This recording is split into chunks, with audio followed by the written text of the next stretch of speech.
gentleman you see right next to me in the Cal Bears hat. His name is Jeff Goodman. If you are listening to this in the podcast feeds, give us 1 second while we allow this feed to populate and hit that retweet button. Jeffrey, I just did it. What's going on, man? How you doing? I'm well. We got a good slate of games tonight, so that's good. I know you're going to puff your chest out and talk about that Missouri game in a little bit. What about Missouri? What happened? Missouri? What happened last night? All I know is, you can brag all you want about that one, and I'm going to brag all I want about Tom Izzo destroying your boy Steve Peichel. I love Peichel.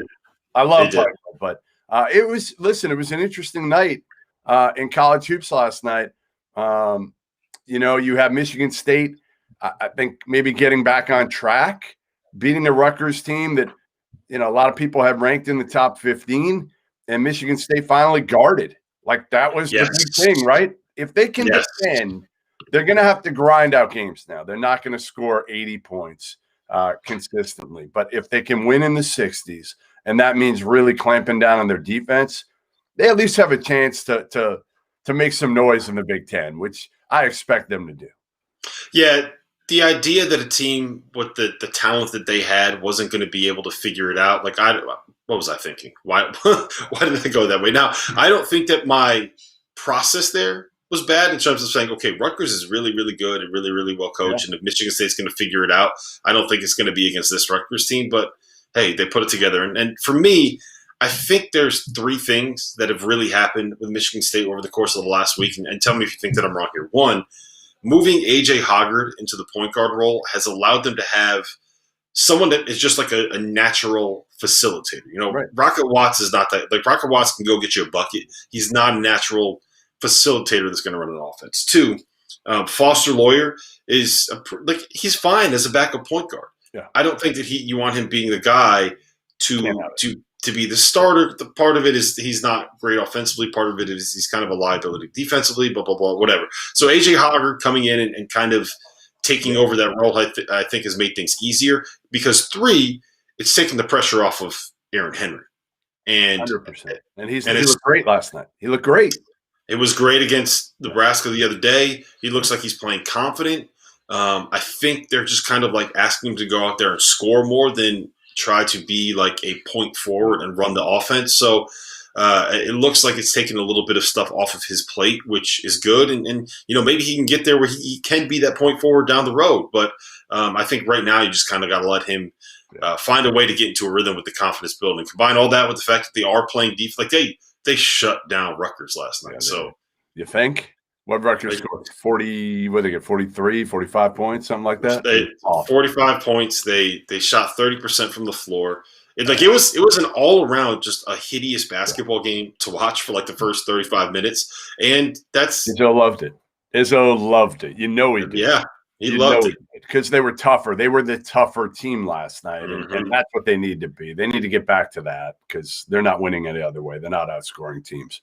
All right, let's get to your Missouri. You can bang on me for my pick. It looked like a sucker pick.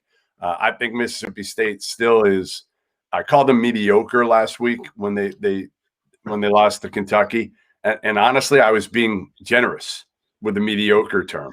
But what I will say is, Iverson Molinar was really good last night. He's fun to watch. He really is. And Stewart's talented. They just shit the bed. Like Missouri, they had full control of that game in the first half, and they came out of the break, and it was like a completely different team. So the funny part about this is I think late in the first half, Missouri went up by like 16, and I was like, fuck, man, I'm going to have to call in sick tomorrow. I'm going to have to pretend that I have a stomach bug. I don't want to hear Goodman's bullshit. And then, of course, they come back and win. Oh, man, it was. I was sitting there watching that comeback. All right, so I had it on both the TVs, right? And not only did I have it, both. Well, no, I had both the TVs on, and I I thought had you had both UConn. on Missouri. No. So I had one on UConn, and I had Yeah. one on Missouri. And like I'm a UConn fan, obviously, and I bet on Mississippi State. I bet on UConn. I had both the money lines. So like around 10 o'clock, like my life was over because UConn was down by 18. You thought you were going to lose every game. Mississippi State was down by 16. I thought all my bets were going to go out the window. I was going to have to come out here and listen to you talk about Missouri and Mississippi State being terrible, and they both come back to one. Like Mississippi State put 51 points up in a half. And honestly, that was impressive. UConn's comeback might have been more impressive. What were they? Yes. They were like down like 20. They were down back strong. Yeah, so, they were down 18 with 18 minutes left, and then Tyler Polley scored 22 points in the second half. Tillman had a dumb foul towards the end of that game. They gave him his fourth. That kind of mentally took him out of the game. They were still in it at that point. I think they were down like 4 or 6 points. I don't know, man. Like I felt good about Missouri, and now I don't anymore. Now I don't because they got blasted by Tennessee. They lose this one. I know it's a road game. Like I still can't figure this road thing out.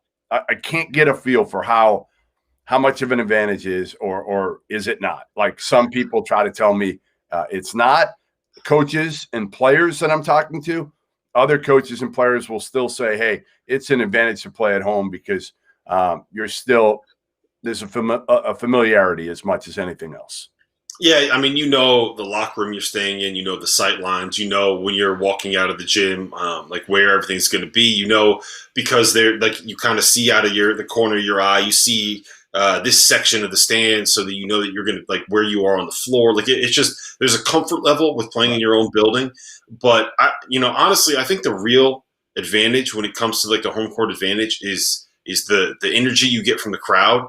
And the crowd weighing on referees and influencing referee decisions. I think, the two most boisterous fan bases in sports, I think, is college basketball and European soccer. And if you go back and look at studies, like those are the two ones where home field influences referee decisions more than any other sport. So to me, that's where the advantage lies, and you don't really get that as much. But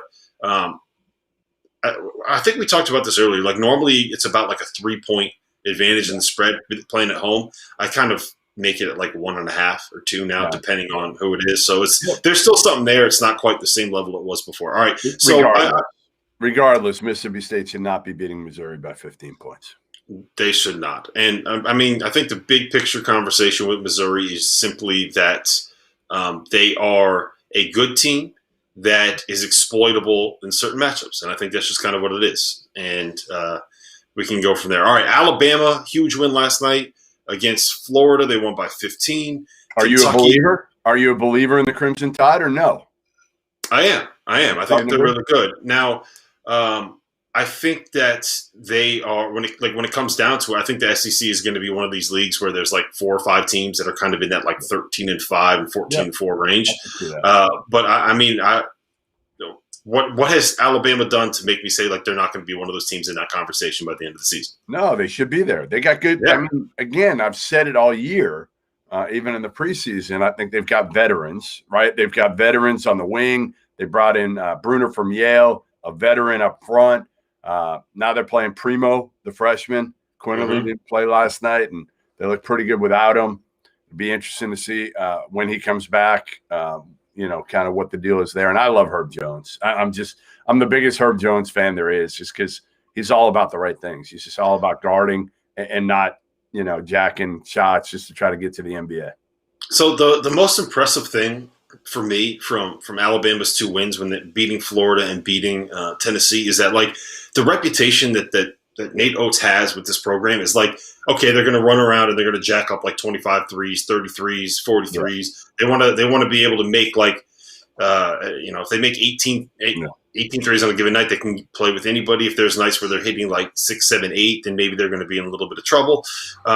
They've only shot 20 threes in each of the games against Tennessee and Florida. Like they found ways to win beyond just getting hot from the perimeter on a certain night. And I think that's really impressive because once you become a team where you have that threat to be able to shoot and teams know like, okay, they can make 18, 19 threes on a given night, but they don't have to make those threes to win. They can beat you in other ways. That's when you become like a more well-rounded team where you're not as much kind of up and down and unpredictable. What do you got? Breaking news.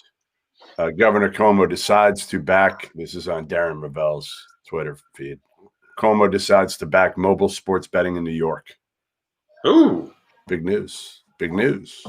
For That's anybody good. That's very good news for Eric Devendorf's The Scorers Table podcast. There you go. If people anything else? Kansas beat the crap out of TCU without Marcus Garrett. UConn with a big comeback win over Marquette. Tyler Polley. Shout out to Tyler Polley. That was a huge performance in the second half. He was terrific when Book Night is hurt, got hurt there and just didn't look like himself. And again, that bounce back from Kansas was pretty impressive without Marcus Garrett. Yep. I thought that the win that Kentucky got, like scrapping out another victory against Vanderbilt Vanderbilt's bad, but Kentucky's bad too. And like, they're learning how to win. And at some point, I mean, we talked about this with, about Kansas on the podcast I do with Deshaun Butler. And at some point, just like figuring out how to win those close games and building up that confidence, it matters. It matters, and it helps you out. So I think that was a big win for Kentucky just to, translate. The big question is going to be, they just beat two of the bottom teams. Got to start somewhere. Agreed. Agreed. The question is, when you go up a notch, and it's not like the SEC is loaded, but are they going to be able to compete against Alabama's, the Tennessees? I mean, there's a lot of bad teams in the SEC this year. A lot of bad teams. Vandy, Mississippi State, we mentioned too. Georgia's not good. Auburn's not very good this year. Who else am I forgetting? Forgetting at least one. That LSU. LSU's not bad. I mean, to me, like, they're not bad. Texas A&M, not very good. I'll tell you what, we're going to know by next week, because their next two games are at Florida and then they get Alabama at home. So I think that they had to get these two wins heading into those two games. But I'll tell you this much.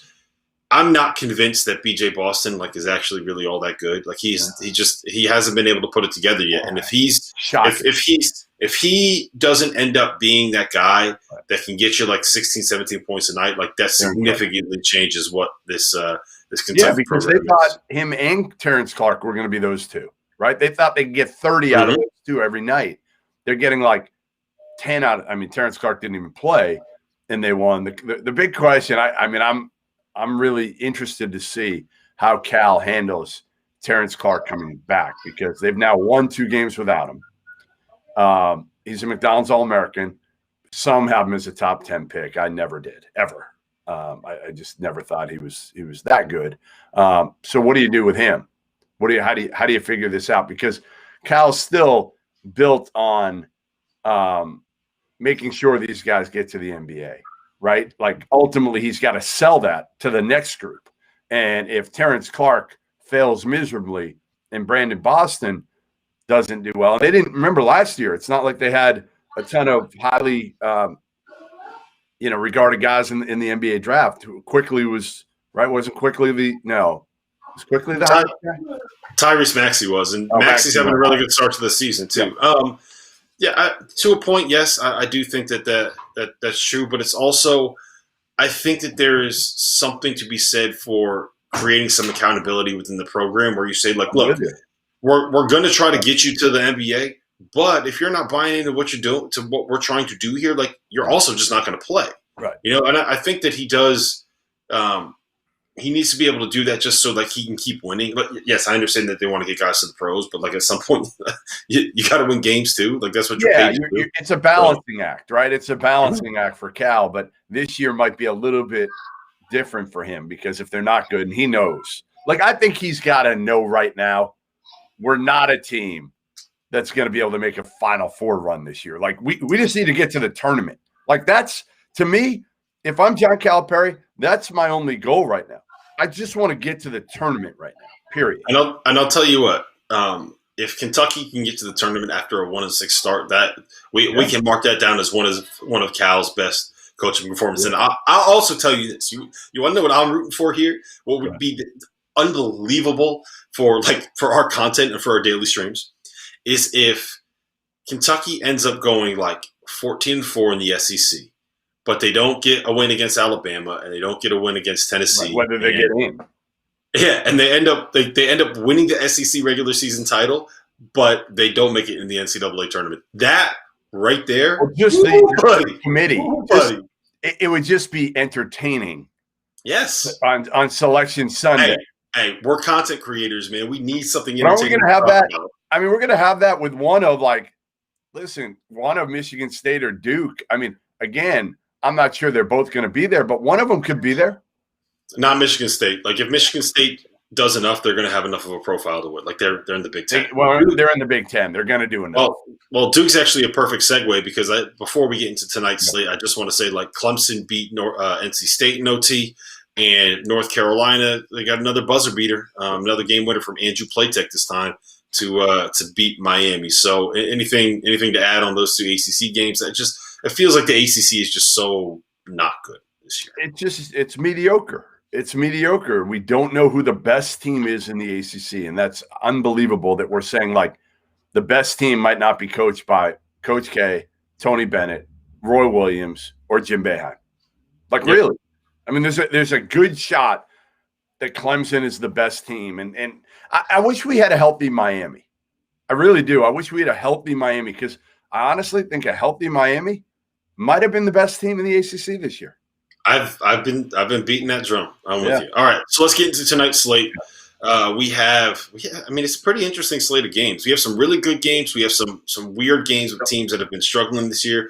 I want to start. I think there's 3 games at the top that we really need to just kind of touch on right away, and that's Minnesota at Michigan, Seton Hall at Creighton, and Arkansas at Tennessee. Why don't we start with Minnesota at Michigan? It's the Big Ten. It's probably the best game of the night. Michigan is laying 7.5 points in that game. It is Minnesota on the road, which is never easy to try and figure out. So what do you like in this spot? Minnesota. Why not? Why not have Michigan fans hate me even more at this point? I think I'm not saying Minnesota's going to win this game. I don't think they're going to win this game. But I think they can keep it within 7.5. Liam Robbins has some confidence now, real confidence that he can play. You know, I mean, this is a kid that was at Drake last year. Going from the Valley to the Big Ten is a jump. And I know he put up numbers last year in non-conference, but still, you go in and do what he's done the last couple games, dominating Ohio State. Now, again, Michigan, little different, but the Liam Robbins Hunter Dickinson matchup is going to be intriguing. Like it's a fun. Like who would have thought we'd say like I'm excited to watch Hunter Dickinson go against Liam Robbins. It's wild. 2 average athletic white dudes. Ultimately, like neither one's a great athlete. Liam's probably got it over Hunter, but I like Minnesota here. Marcus Carr, I don't expect. It'll be interesting to see how they guard him. Like, is Michigan gonna play him like Ohio State did and trap him and try to take the ball out of his hands? I think you should. I think you should if you're Michigan. That's the best way to do it. Make somebody else beat you. Yeah, I mean, that's really what it's going to come down to. And my concern here with taking Minnesota is simply that we have not seen Minnesota play well on the road yet this season. True. And I just that really worries me. They got absolutely blown out at Illinois, and then who did they play the other night on the road? Was it? I'm bringing it up. Oh, they played at Wisconsin. They lost by 12. They didn't cover. So, I mean, that's my biggest concern. Yeah, no, it's valid. It's completely valid. I just feel like again, Michigan. Not that I mean, how many teams do we think are like at a different level? There's not that many. That's the thing when we talk about this season. I feel like there's like a handful of teams, and then there's everybody else. And anybody can beat anybody on any given night. So, you say to yourself, all right, Michigan hasn't really beaten anybody great. Well, but like unless they're going to play Gonzaga, Baylor, or Villanova, who are they going to beat? I mean, I guess if you win at Iowa, you win at Illinois, something like that, then it proves something. But yeah, listen, I like Michigan. I like both these teams. I think they're both good teams. Yeah, I'm with you on that. The big concern that I think that Minnesota is going to end up having is I mean, just the ball screen stuff. They Yeah. Minnesota ball screens with Marcus Carr and where Michigan has really struggled so far this year is kind of like with the roll man. Like they've been pretty good at chasing people off of the 3-point line and making sure that they're able to stay with shooters on the perimeter. But like they've had a lot of issues guarding the roll man, and that's one thing that Marcus Carr will be able to do because I mean, like you said, they got Liam Robbins out there, so it's going to be an interesting matchup. I think I just lean. I lean Michigan because we haven't seen Minnesota do it on the road so far this year. Totally. That's where I am in here, but I will be staying away. I am not going to be investing any money on that one personally. All right, Seton Hall at Creighton. That line is Creighton minus 5.5. Tell me why I should not be all in on Seton Hall in this one. Well, because Creighton's really good at home. Creighton's got everybody back. Marcus Zagorowski has finally started to find his stride and find his perimeter shot. I just Denzel Mahoney's playing good basketball. Bishop, I don't know. I mean, listen, I think you can give Sandro his 25 even. To me, it's the rest of that team that scares me. Like Bryce Aikens played well. He's played well lately. I wouldn't go against Creighton there. I really, really like Seton Hall in the spot. They have won 7 of their last 8 games. The loss came in overtime when Providence hit, I think, a buzzer beater in regulation and then a buzzer beater in overtime to win the game. Well, it wasn't a buzzer beater, but a game winner with 3 seconds left to win in overtime. They blew out Xavier last Wednesday at Xavier. Yep. They've won at Marquette. They've won at Penn State. And I just don't know who on Creighton guards Mamu. Like, to me, Mamu was playing like he's second-team All-American. Yeah, I don't want to say first-team All-American. He's been unbelievable. Yep. I think right now he's the clear-cut leader for Big East Player of the Year, and I don't know who do you put on him because he basically like when they don't have Obiago out there, he basically plays the 5 for them, and when he's at the 5, like I just think he's going to overwhelm Christian Bishop. When he's at the 4, Denzel Mahoney is like 6'5". And that's who's going to be on Sandro. Like, and the thing about Sandro is like he's such a good passer too that if you send help, he will find the open man. So Bryce Aikens starting to play a little bit better for him too. Like I'll always admit that like when you bet against Creighton, it's one of those teams where they could always legitimately hit 23s on a given night. Yeah. But I like Seton Hall in the spot. I mean, I think they're one of those teams that's really undervalued right now. Maybe I'm reading too much into it. All right, so we'll keep it moving. So that's going to be one of my picks is Seton Hall plus 5.5 on the road. Then we have Tennessee at Arkansas. Arkansas at Tennessee. A little bit of a bounce back spot for Tennessee, but also a little bit of a bounce back spot for Arkansas. Who do you like here? Talk me out of Tennessee because someone's got to talk me out of Tennessee. You know what? I'm not going to talk you out of Tennessee. I'm going to talk you into the under. That's where I'm going to talk you into. I'm going to talk you into the fact that it's 142.5. Arkansas is still trying to figure themselves out, I think is fair to say.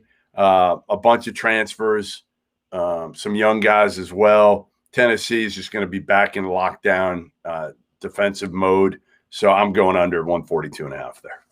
Yeah, that line has already moved to 141 for the total. So if you want to get the under and get it in now, I think that I would at 8 points. I probably would lean towards Arkansas here for a lot of the same reasons that I think the matchup against Alabama made sense.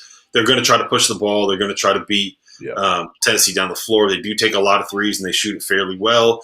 And the knock on this Tennessee team is that, I mean, the way that their defense is designed, it kind of allows you to shoot threes over the top of it. So I think that I like Arkansas plus 8 in this spot. And it's also like, look, if we're on the under, 8 points is a lot of points in a league game where the matchup makes sense. So I think I lean Arkansas on the points in this spot, but I don't feel great about it.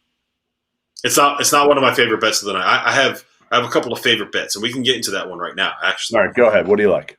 My favorite bet of the night is Boston College plus 12.5 at Duke for a myriad reasons. But the two biggest ones is Coach K is not going to be there because he's in quarantine, And I am not expecting Jalen Johnson to play. Jalen Johnson dealing with that foot injury. Wendell Moore told reporters earlier this week that Johnson has not practiced with them yet since coming back from the injury. So I am not expecting him to play. Without Jalen Johnson, it just kind of lowers that talent level. BC's 2-7. They only have one loss to a team outside the KenPom top 50. And some of those losses are like they took Minnesota to overtime at Minnesota. They lost by 3 at NC State. So they've been competitive. We saw them take Villanova to the final minutes on the road. So 12.5 points is too many for me against a Duke team that is coming off of a 3-week layoff. That's the big thing for me. The last time they played, December 16th, Rob. And I'm with you. I don't think Jalen Johnson plays. BC's not great, but they're tough. I think they're tough, and I think that'll keep them close enough here. To me, you're right. I like it. I like that one a lot too. Getting 12 and a half. I'm in on that one. What else haven't we hit on? Let's hit on Oklahoma Baylor. 11 and a half. Listen, I love Baylor. I do. I love Baylor as a team. I just think that's a lot of points to I'll take Oklahoma there. AJ Reeves, they've got some good players. They're coming off a good win.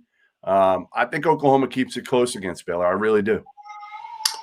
I get what you're saying there. I want to stay away because the big thing that Oklahoma has is like guards that can kind of make plays. Hey, there it is. The notification bell. Yeah, it took a while. The big thing that Oklahoma has is guards that can kind of make plays off the bounce. Like if anyone hasn't seen Austin Reeves play, he's a lot of fun to watch. And Emoji Gibson's coming off a huge game for them, so it gives them two guards. And again, Brady Manick can step out and shoot it, so that pulls Baylor's bigs away from the basket. I don't know. I just have a feeling here they're going to keep it close. And Baylor, again, are they going to be able to put up huge numbers offensively against? I mean, everybody does against Oklahoma. That's the one thing. I'll take Oklahoma in 11 and a half. Yeah, I think honestly the number that I like here more is the under. Look, I know Baylor put up a bunch of points early on this season. I don't think that kind of shooting and that kind of the offensive efficiency is something that's going to last throughout the entire season. And I'm trying to find the exact total here. It's 151 and a half. So I like the under there more than I like either side because there's a very real chance that Baylor's guards just completely eat up Austin Reeves and Devion Harmon and everyone. So I think I like the under there. I don't see this game getting into the 80s. I think it's going to be something that probably high 60s would be my expectation. So I like the under in that spot. Virginia Wake. Virginia, another team.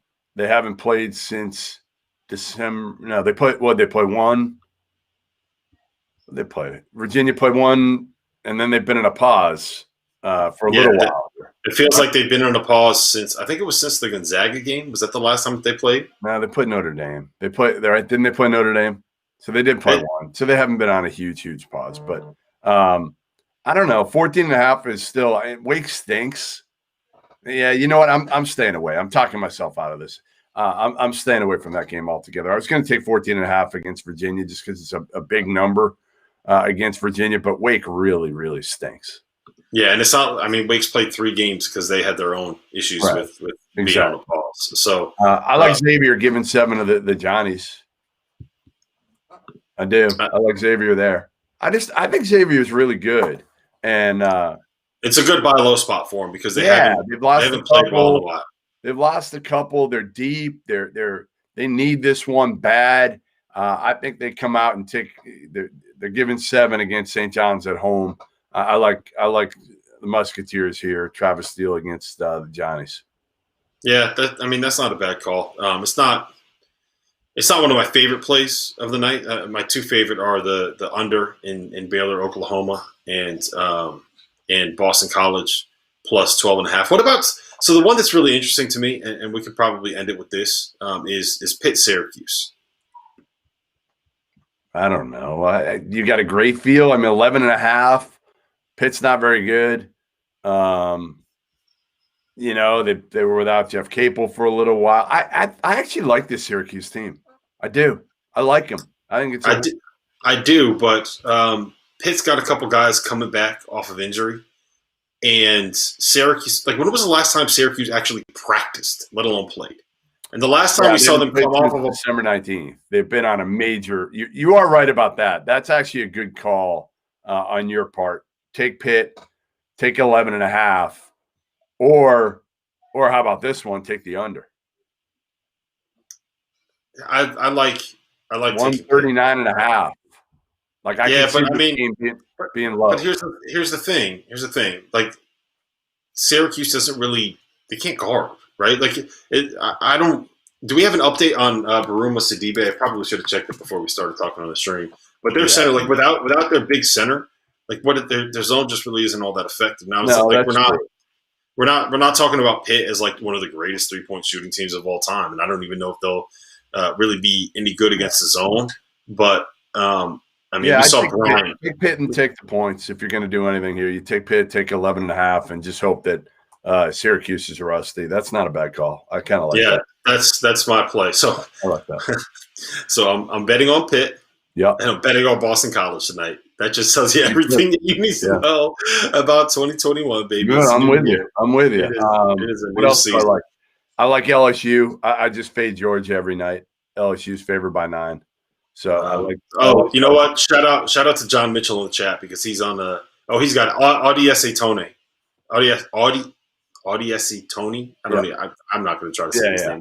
That's a tough one for me at 9:30 in the morning. But he's on Pitt plus 11.5 as well. So shout out John Mitchell. Me and you, we're on it together. What else we got? Anything else you like? The only other game that we haven't talked about that we probably should is Virginia Tech and Louisville. Yeah, good game. It is a good game. I am probably going to stay away from it because, in theory, I like Louisville better as a team than Virginia Tech. I'm worried, like, it doesn't feel like Louisville has ever found a way to kind of click into the way that they want to play. And the fact that they don't have Malik Williams means they're going to be small, and playing like kind of small and spread out is what Virginia Tech does well. And then the Wofford transfer, Keve Aluma. I love him. Man, he's been lighting people up. So I was there years ago when they played in the NCAA tournament against Kentucky, right? Kentucky. He was terrific. Like I remember seeing him then, and I'm like, he should transfer. Like, he should get the hell out and get to a high major. You could just see it with him. I'm taking Louisville there. Only 4. They're the better team. They probably have they've just got good guards. David Johnson started to play better. So if you get Carleek and David Johnson clicking together, there's no way Virginia Tech's guards can handle them. Yeah, I agree with all of that. I also see a world where, like, Louisville just has not looked like themselves yet. So it's a pure stay away from me. If I was going to be on anything, it would be on Louisville. But I think I'm going to stay away. Okay. All right. So run down the picks that you have locked in. I have 4 tonight that I will be investing actual dollars on instead of just something that I like. It is it's Pitt plus 11.5. Yeah. I have where was the other one? Sorry, Baylor under. You're Baylor under. The Baylor Oklahoma under. Seton Hall. I have so I can't. So I'll take them as a pick. I can't bet on them because I'm in Jersey. So Seton Hall plus 5, Xavier minus 6.5, and then BC plus 12.5. All right, I got a bunch. I'm with you on Pitt. I'm with you on Xavier. I'm with you on BC. I have Tennessee under 142.5. I'm taking Oklahoma plus 11.5. LSU minus 9. Louisville minus 4. I'm taking Auburn plus 7 at Ole Miss. I like that one. Anything else that I forgot that I Tennessee line's moving. Tennessee's up to 8.5 now. So maybe we were right on that one. And then, you know what? By the way, we should let everyone know. Where did you go yesterday on your picks? 4-4. 4-4, and I went 4-3, right? Yeah. No, you went 4-3-1. You went 4-3-1. No, I didn't push on that. I didn't push on the Carolina game. I was given 3. All right. I didn't get it at 2. So I went 4-4. Last pick for me, Richmond. I like Richmond giving 4 against URI. Bounce back spot there. I think Richmond's clearly the better team. So I got about 10 picks. 1, 2, 3, 4, 5, 6, 7, 8, 9. Just 10 picks. Just 10 9. picks tonight. I got 9. And I always say to myself, I don't love stuff coming in. So I got 9. We'll see how we do tonight. Been on a little bit of a cool spell for me. And that doesn't even mean, honestly, like I think I've been 500 the last few nights. That's where it's been. Hoping to pick it up here with a little luck from the Cal hat. There you go. All right, guys. Well, we will see you tomorrow.